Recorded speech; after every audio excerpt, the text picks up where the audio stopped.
far, so many thousands of miles away. I would be up all night with my brother trying to talk to the doctors in India and family members back and forth. The sense of not just I am not alone, the sense of everything will be okay, whatever that okay is. What I mean by that is the ultimate result was definitely not in my hand, right? Whether my uncle was going to make it out of the hospital, but how we handled his care. Was I going to be anxious 24/7? Was I going to show that anxiety, angst, and fatigue to him? Or was I going to do it with grace, with composure, with the true testament to my journey with meditation? And what I saw was an extreme sense of calmness. It was almost surreal, where I could take on all of these while I was handling the uncertainty of me going to work every day with treating COVID patients, my immediate family around me being anxious every day. Okay, mom's gone to work. I hope when she comes home, she doesn't contract COVID. And making sure the quality of my patient care did not miss a step. As all of us might imagine, the same care that we provided pre-COVID has now become a lot more complex because either patients are sicker or we're having to bring patients in one at a time with no waiting time in the offices to decrease exposure. There was a time where tests were not being done quick enough because a lot of departments were either understaffed or closed. But just the whole process of doing all of this, in the past, the old me would have been totally devastated and would have taken maybe months to recover, probably wept, silently. There was no such drama. It was almost like, okay, you have this on your plate, take care of this, move on to the next situation.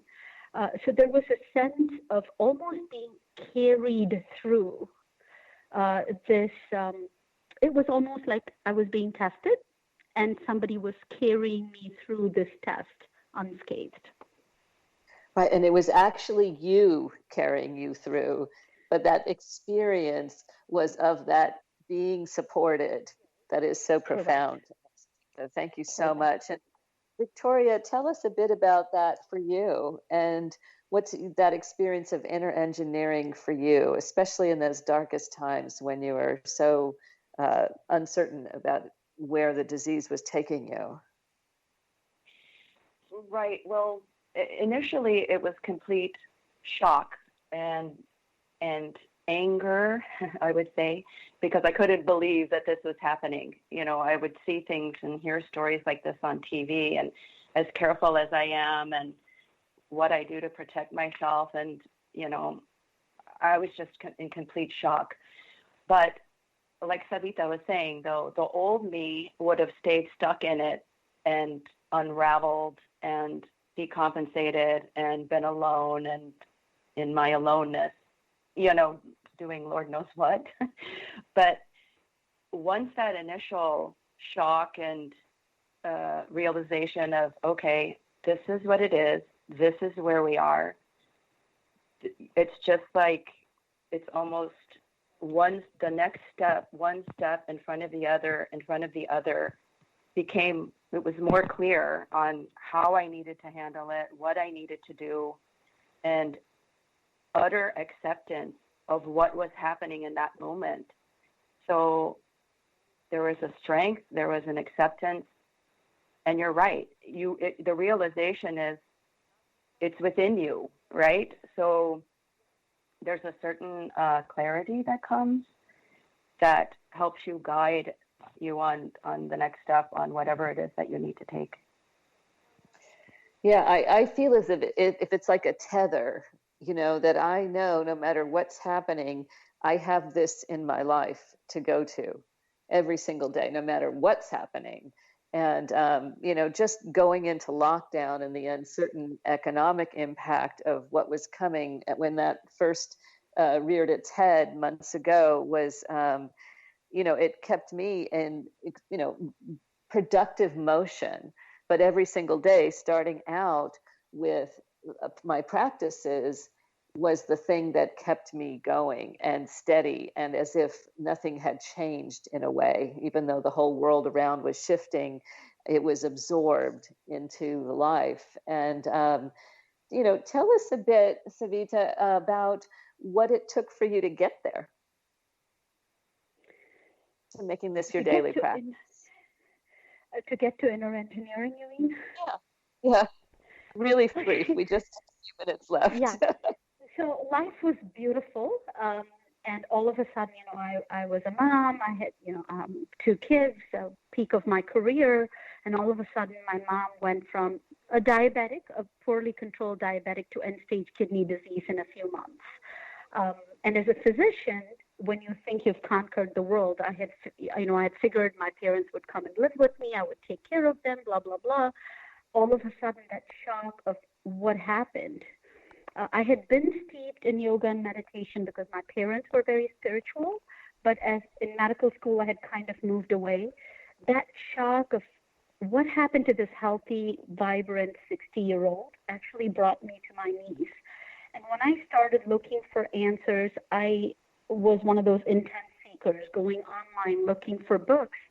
And I happenstance came across the Inner Engineering program at a gathering in one of my friend's house. My first exposure was the 1-hour video, introductory video to Inner Engineering. And when I listened to it, I was like, whoa, this makes so much sense.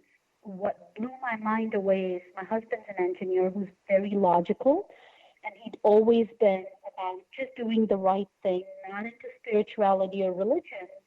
And throughout the hour-long video, he kept shaking his head and saying, oh, my God, this is unbelievable. It's pure logic. And, the more I thought about it, the more I realized it was just what I needed at that time. When I first did the program, of course, there was a lot of garbage that I had accumulated, judgment. It did mar my absorption, but as the practice sank in, I could clearly see layers of whatever I had accumulated in terms of judgment, life experiences, just opened up to allow me to experience life for what it is. I still have a long way. Every day is a new day, but I know if I just stick with my practice, getting there is just a matter of effort, dedication, and commitment. It doesn't take time. That's beautiful. And thank you so much, Savitha. And Victoria, how about you? Well, I was getting ready to turn 40 years old, and professionally wise, doing well, making good money, monetarily, materialistically, family wise, all of that was in place. But yet I was feeling unsettled inside. And I remember thinking, there's got to be more to this. There's got to be more to this thing that we call life. And was wanting to explore deeper, but not really knowing how.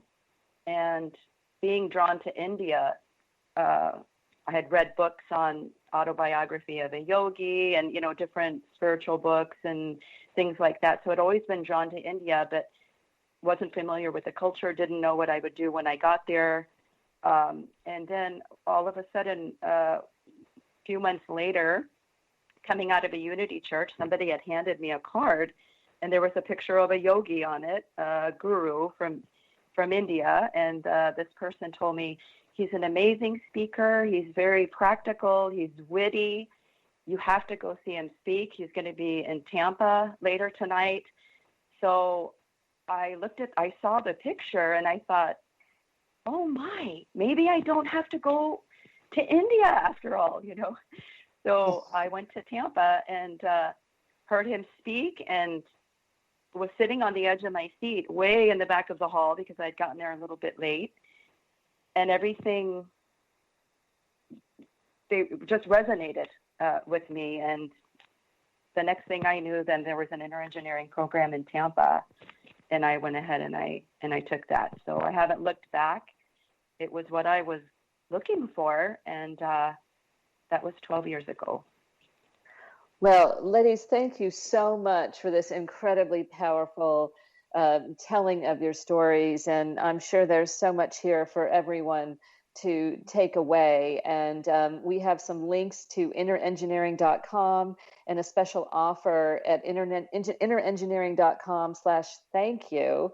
And the offer is 100% sponsored Inner Engineering online course for healthcare practitioners and a 50% discount for non-healthcare practitioners. And I think that we've gotten lots of great information about why this is so important, and you don't have to be at the brink to get there. So thank you both so much for being here with us and for sharing your stories. I can't tell you how powerful this session has been.